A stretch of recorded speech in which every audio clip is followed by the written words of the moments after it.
Assalamualaikum warahmatullahi wabarakatuh. Alhamdulillahirabbil alamin allazi khalaqal mauta wal hayata liyabluwakum ayyukum ahsanu amala wa huwal azizul ghafur. Asyhadu an la ilaha illallah wa asyhadu anna Muhammadan abduhu wa rasuluhu la nabiyya ba'da yaumil qiyamah. Allahumma shalli ala Muhammad wa ala alihi haqqa qadrihi wa miqdaril azim. Rabbi shrah li sadri wa yassir amri wa hlul 'uqdatam min lisani yafqahu qawli, amma ba'du. Kaum muslimin dan muslimat, jamaah Masjid Al-Aman Sidoarjo dirahmati Allah. Hari ini kita akan membahas satu topik yang sering ditanyakan di tengah masyarakat tentang al-adl, yaitu keadilan Allah. Banyak pertanyaan muncul ya di benak para muslimin yang tidak mengenal akidah yang kuat, sehingga melihat fenomena dunia ini dengan logika hawa nafsu, sehingga mengatakan Allah itu tidak adil. Kenapa saya miskin, ada orang yang kaya? Kenapa saya yang diuji Allah dengan penyakit ini? Kenapa bukan yang lain gitu? Kenapa keluarga saya? Kenapa bukan keluarga yang lain? Padahal kami sudah taat loh, tapi kok masih begini? Itu sering ditanyakan oleh manusia. Padahal itulah sebenarnya sisi keadilan Allah. Tugas manusia hanya menjalankan kehidupan ini ya, dan mencari hikmah di balik setiap peristiwa. Kadang-kadang kita tidak tahu apa yang ada di belakang ini. Allah itu adalah maha adil sekali. Kadang-kadang juga kenapa orang yang sudah meninggal gitu ya, pengen kembali ke dunia, kenapa nggak dikasih kesempatan segala macam gitu. Ada orang meninggal 3000 tahun yang lalu, nanti diazab gitu, panjang azabnya sampai kiamat. Sedangkan ada orang meninggal 1 hari menjelang kiamat, dan azabnya pendek dong gitu. Nah, orang sudah memilih hidup dengan agama non-Islam, nanti juga disiksa Allah segala macam. Itulah pertanyaan manusia tentang keadilan. Padahal seberat apapun ya dalam teori hukum, seberat apapun hukuman yang diberikan Allah ya di akhirat kelak ataupun di dunia, selama itu sudah disosialisasikan, itu bukan sebuah kekejaman, itu adalah sebuah ketegasan gitu. Jadi dengan neraka nanti Allah janjikan azab berbagai, kan sudah disosialisasikan oleh para nabi. Jadi kalau hukuman tidak disosialisasikan, tiba-tiba dihukum, itu bisa kita katakan zalim. Tapi disitulah keadilan. Kita mulai dengan sebuah cerita. Suatu hari Nabi Musa pernah bertanya kepada Allah, "Ya Allah, saya ingin melihat keadilanmu ya Allah." Lalu Allah bertanya, "Ya Musa, kamu nggak yakin saya maha adil?" "Yakin ya Allah, tapi saya ingin menangkan hati saya." "Ya udah," kata Allah, "kalau begitu kau turun nanti ke sebuah danau, kau perhatikan di sana sebuah peristiwa, kau akan melihat keadilan saya," kata Allah. "Oke," kata Nabi Musa. Akhirnya Nabi Musa ditemani Jibril turun ke sebuah lembah, di situ ada danau. Nabi Musa bersembunyi di belakang pohon, ditemani oleh Jibril dengan syarat tidak banyak komentar ya. Beda dengan ketika Nabi Khidir banyak komentar, artinya ilmu itu nanti nggak banyak gitu. Pokoknya lihat saja, jangan komentari. "Siap," kata Nabi Musa.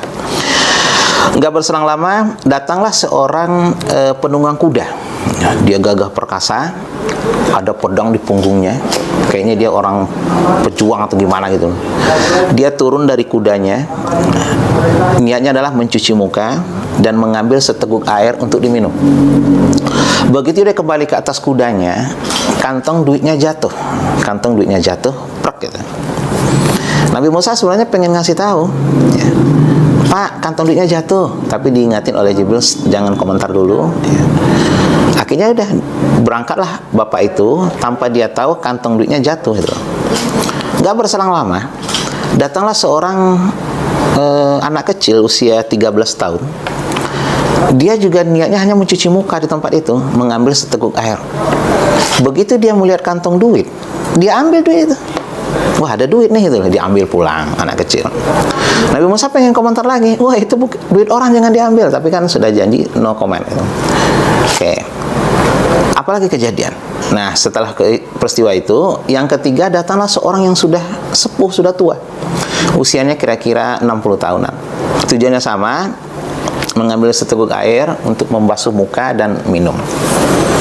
Begitu dia berdiri, datanglah penunggang kuda yang tadi, yang kehilangan duit. Dituduhlah Pak tua tersebut mengambil duitnya. "Pak, Bapak ngambil duit saya." "Enggak," kata Pak tua. "Dari tadi sini nggak ada duit. Ada, tadi duit saya jatuh di sini. Sebelum saya ke sini masih ada. Begitu saya jalan tadi, kata penunggang kuda, nggak ada, berarti jatuhnya di sini. Pasti bapak yang ngambil. Sebab bapak orang pertama saya lihat di sini. Enggak, kata si bapak. Bertengkarlah mereka. Si bapak ngotot tidak ngambil, yang punya kuda ngotot bapak ini yang ngambil. Emosilah penunggang kuda. Diambillah pedang yang tersarung di punggungnya. Akhirnya dibunuhlah pak tua tersebut. Nah, ketika itulah Nabi Musa tidak tahan gitu. Dia melihat ketidakadilan di sini. Akhirnya dia, Jibril, sudah, ini tidak adil. Ya, kalau bahasa kitanya sudah melambaikan tanganlah ke kamera, nggak kuat. Di mana nggak adilnya, kata Jibril? Kata Nabi Musa, yang ngambil duit kan anak kecil gitu loh. Kenapa yang meninggal orang tua dengan tuduhan fitnah seperti itu gitu? Nah, itulah penglihatan kita manusia. Akhirnya Jibril menjelaskan, wahai Musa, kamu tahu nggak siapa penunggang kuda itu? Nggak tahu, kata Nabi Musa. Dia adalah seorang perampok. Tadi malam dia habis merampok keluarga anak kecil itu. Jadi anak kecil itu bukan ngambil duit pak tua itu, penunggang kuda itu. Dia hanya mengambil duit keluarganya, milik keluarganya. Apa itu salah? Tidak. Oh, kata Nabi Musa, karena kita tertutup ya dengan gaib seperti itu. Loh, kenapa pak tua yang dibunuh? Kata Jibril dalam riwayat itu sebutkan, pak tua tersebut dulu adalah yang membunuh ayah anak kecil itu. Ini ceritanya bersambung nih. Ya. Anak kecil itu sudah yatim, dibunuh oleh pak tua tersebut. Makanya kan dia membunuh, matinya juga dibunuh gitu. Nah, ini kan, oh, kata Nabi Musa. Nah, disitulah Allah menunjukkan kepada kita bahwa setiap peristiwa itu berjalan sesuai dengan takdir Allah. Kalau bukanlah Allah yang ngatur bumi ini, mungkin sudah hancur dari dulu. Ya. Dulu pernah kita berikan contoh tentang keadaan Allah, tentang duit. Seandainya Allah yang maha kaya ini ya, Al-Ghani ini maha kaya, memberikan kita masing-masing saja, sewu ya, duit. Ya, pokoknya seluruh warga Jogja, ini karena saya kasih duit, misalnya masing-masing 10 M deh itu. Semua orang dikasih. Coba bayangkan apa yang akan terjadi dalam kehidupan ini. Kehidupan langsung berhenti. Tidak ada lagi orang jadi guru, tidak ada lagi jadi orang profesi tertentu, ya, kebersihan, ya, segala macam. Karena sudah punya duit semua.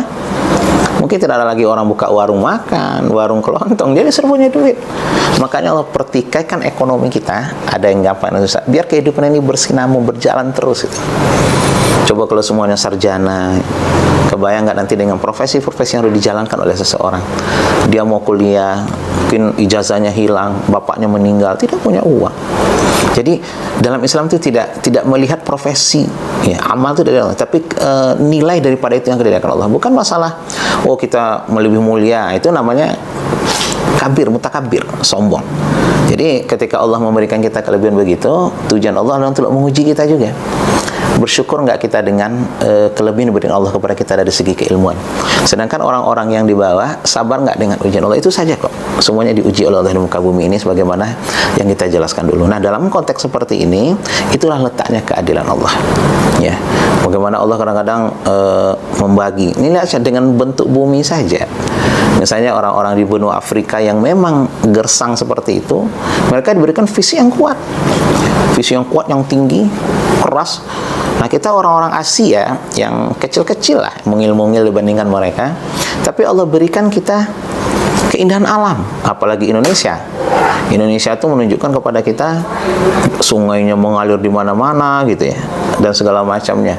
Ya, tapi di balik keindahan alam Indonesia, Allah juga memberikan ujian dengan gempa, dengan tsunami, dengan angin. Ya, begitulah keadilan Allah. Jadi Allah itu sangat-sangat maha adil. Artinya kita berjalan dengan konteks kemanusiaan, ya, berusaha dan berdoa, tapi nanti Allah lah nanti akan memutuskan apa yang terbaik untuk. Sebab kalau bukan Allah yang ngatur kehidupan ini, mungkin sudah hancur dari dulu. Jadi mulai sekarang jangan pernah kita berburuk sangka kepada Allah. Banyak orang-orang yang, kenapa sih orang yang tidak mau beragama, nggak mau sholat? Kan sudah disuruh, dan itu sudah sosialisasi selama beribu-ribu tahun, sejak Nabi Adam 8.000 tahun yang lalu sampai hari ini. Dikatakan kalau ini dosanya ini, kalau ini dosanya ini, kan sudah dikasih tahu. Ibaratnya polisi, kalau tidak sosialisasi masalah hukum, polisi dia nggak zalim. Misalnya ini dijadikan jalan satu arah, tapi nggak ada sosialisasi. Tahu begitu ada yang lewat ditangkap, ditilang, zalim. Tapi kan sudah sosialisasi. Biasanya untuk satu arah tuh 1 bulan, sebulan sudah sosialisasi. Malah masih ada rekayasa biasanya. 2 hari rekayasa dulu biar orang tahu. Nanti setelah setengah tahun, oh saya nggak tahu Pak. Nggak bisa lagi dijadikan alasan. Kan sudah sosialisasi. Kurang apa Allah sosialisasinya? Kalau orang mabuk begini kata Allah, orang riba begini, orang zina begini. Kurang apa sosialisasi Allah dengan para nabi, rasul dan ulama penerus para nabi? Nah, masih berani nggak kita memberikan? Allah itu tidak adil dalam kehidupan kita. Tapi manusia itulah yang sering menzolimi dirinya sendiri, sebagaimana disebutkan dalam Al-Quran. Allah tidak pernah menzolimi hambanya, tapi hambanya sendiri itulah yang menzolimi dirinya sendiri.